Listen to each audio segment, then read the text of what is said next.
everybody, and welcome to another episode of Find Your Healthy.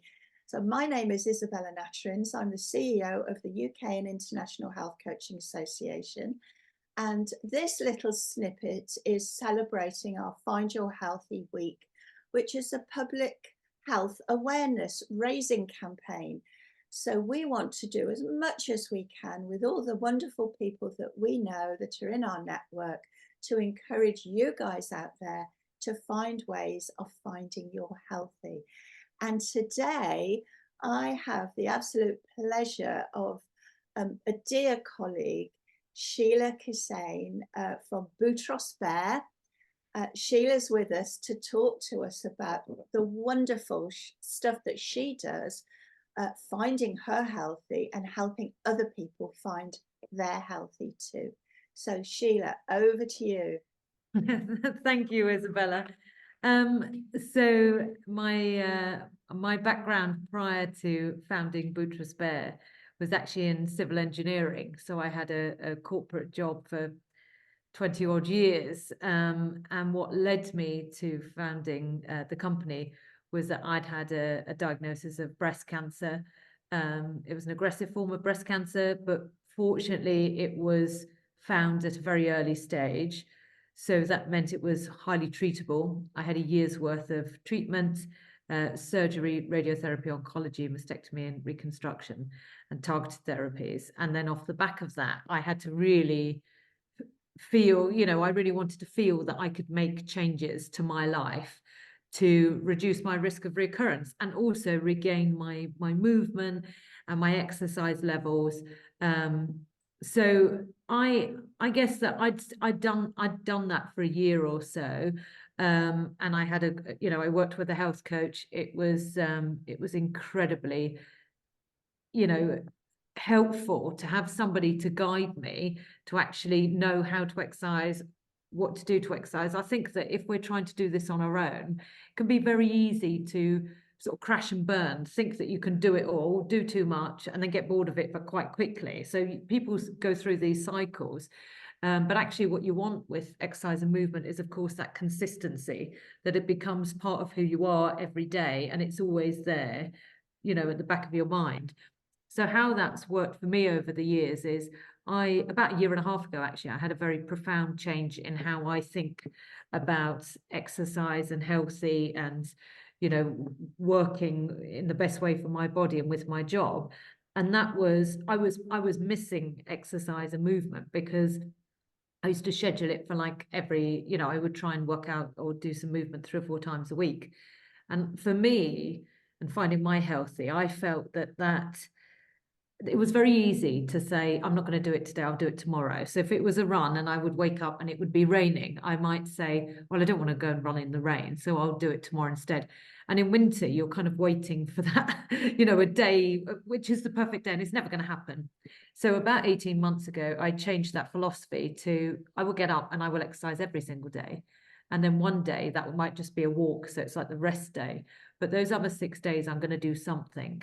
And I specifically schedule now what it's going to be. And unless it's a complete hoolie of a hurricane or something, then I'm going to go out and I'm going to run on the days I've said I'm going to. And when I call it running, it's a slow jog.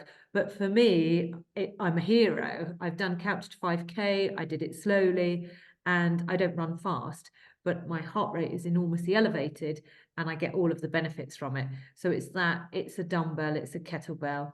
And I have incorporated this into my life. And there is no doubt that the biggest benefit I receive from that is the fact that I'm getting this enormous mood boost.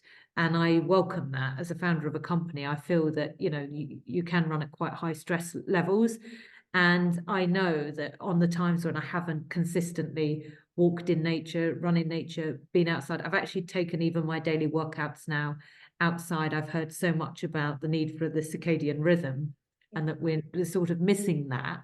So now I have my dumbbells, I just throw them outside the door with my mat into the garden. And again, unless it's literally pouring down, I will do my workout outside.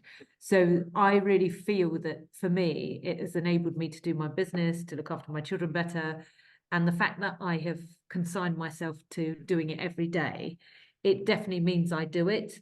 I'm achieving it. Whereas I think it's harder to plan it in and out, because then you can always find an excuse not to do it. So I'd say that's how it's been for me. Well, I have to say, Sheila, that as I was saying earlier when we first came on the call, you are glowing. You always look well. Thank you.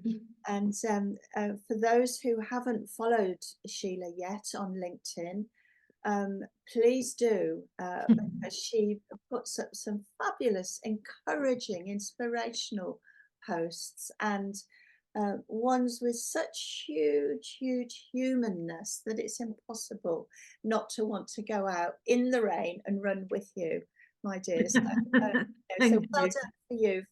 You are inspirational, and you know, and it's actually what we need. It's so wonderful to see people, you know, with your story actually achieving what you have achieved and are achieving. So Yeah. maybe tell us a little bit about how you're helping other people find their healthy through Butrosper. Yeah, absolutely. So Butrosper is chronic illness and persistent conditions.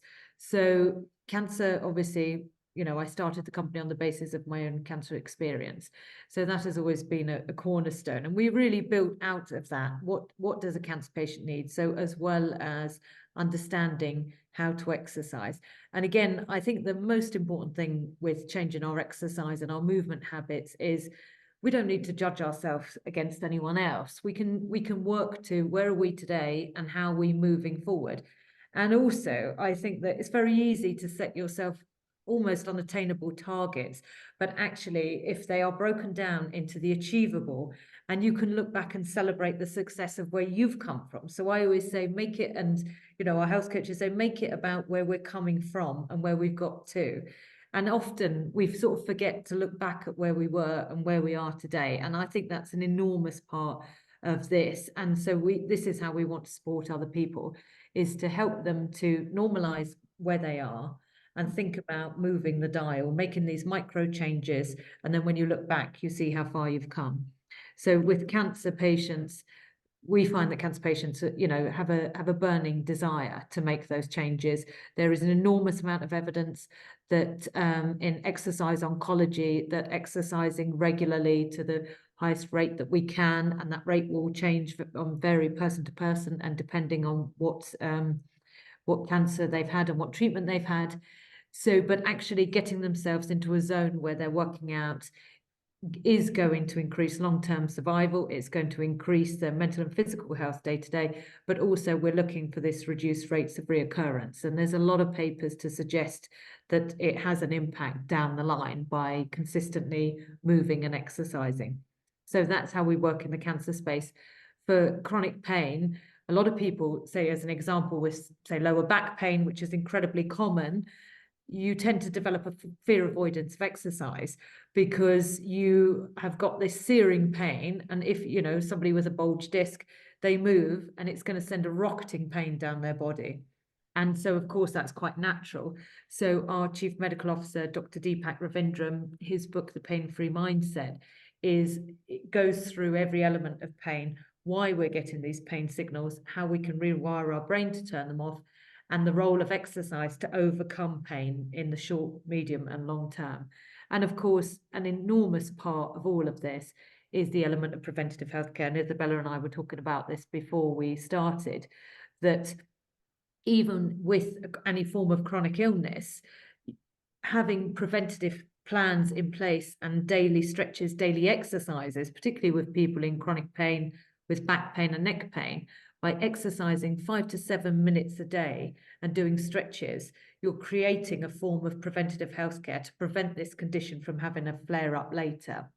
So much of our work is about giving people plans and support systems to reduce the amount of times they get a flare up and give them stability and start to move them into this preventative healthcare space. The same is true with clinical depression. We were delighted that a paper came out in the summer from Cambridge University that talked of the 7 pillars of healthy habits that treat clinical depression and have a much greater impact than antidepressants, which, you know, to us and everyone listening, it's kind of no surprise, but it's amazing to finally have that research. And of course, those pillars, sleep hygiene, everything starts with sleep. If we're sleeping well, we're going to get up, we're going to move, we're going to exercise. And if we're not, and when we're not sleeping well, it's generally our fault. It's because we've checked our emails before bed and something's wound us up, or we're getting that blue light off the phone. We haven't wound down, so we're still working late, or we've eaten too late, so our digestive system is still working. So there are all these things that when you strip them back and you actually put in place a good sleeping pattern, you're going to start to get a good night's sleep. Alcohol is, of course, the worst for, you know, keeping us up at night. And for those who've gone through menopause, the hot flashes. And then, of course, you layer on exercise, movement, reducing sedentary behavior, moving towards an anti-inflammatory diet, cessation of smoking for those that do, reducing alcohol consumption, and increasing levels of social connectivity. Those things, there's a percent against each one as to how they treat clinical depression. And it may be that, you know, clinical depression only affects a certain amount of people, but all of us over the course of a natural cycle of a year are going to have periods where we've got heightened stress, anxiety, or low mood just because of seasonal changes. So these things should be the bedrock of our lives.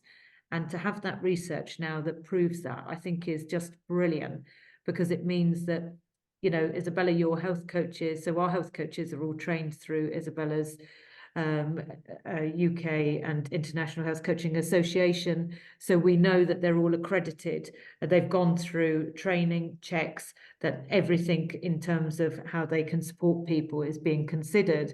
And as a result of that, we know that our people are getting really high quality health coaching. And that's very important as a bedrock to drive behavioural changes and feed in towards preventative healthcare. Wow, thank you, Sheila. I mean, I'm just sitting here listening to you in awe, really, thinking, when am I going to ask her to come onto the staff?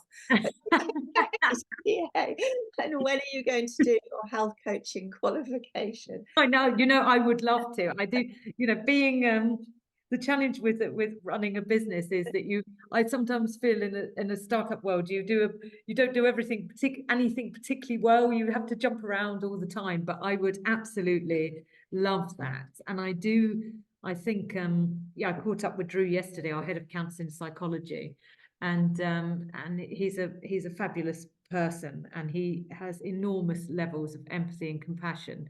And so sometimes, you know, when we have just a team meeting, it turns into, and how's Sheila?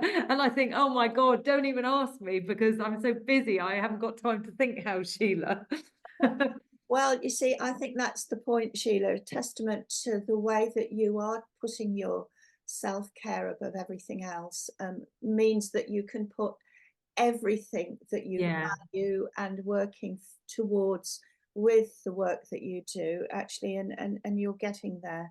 And that is true, Isabella. I would say that above anything I do, my day doesn't start until I've had 30, 40 minutes to do whatever form of exercise, movement I want. And the mornings I go swimming, I leave early, but going to and from the pool, by the time I get to the office, it takes 2 hours. So I have to get up and do that early and have to plan it in. But otherwise, I genuinely feel that my working performance and outcome for the day is elevated by the fact that I've had 30 to 40 minutes to exercise. There's no doubt about it to me. And that can be a brisk walk with the dog on some days, all the way up to a HIIT workout. But whatever it is, everything I can do, I believe I'm doing off the back of what I've put in the morning. Brilliant, brilliant. Well, Sheila, thank you. Thank you very much for sharing your insights, your story, your enthusiasm, and for this wonderful contribution to our Find Your Healthy campaign. And all I can say is keep on keeping on, Sheila, please. Thank you. And right back at you, Isabella, because we feel so utterly blessed to work with you and your team. And it's made an enormous difference to my business and how we can support our participants who join the program. So thank you very much. Brilliant. Okay, so everybody, I hope you enjoyed Sheila's conversation this morning. I certainly did. So if Sheila has inspired you to find you're healthy, please go to our website, and it's www.ukihca.com, where you will find links to all the resources that we've prepared, all the little videos. Sheila's conversation will be on there, as will a number of others that are supporting us in this campaign to get us all finding our healthier, for a healthier and happier Britain. So with that, thank you again, Sheila, and thank you guys out there for listening.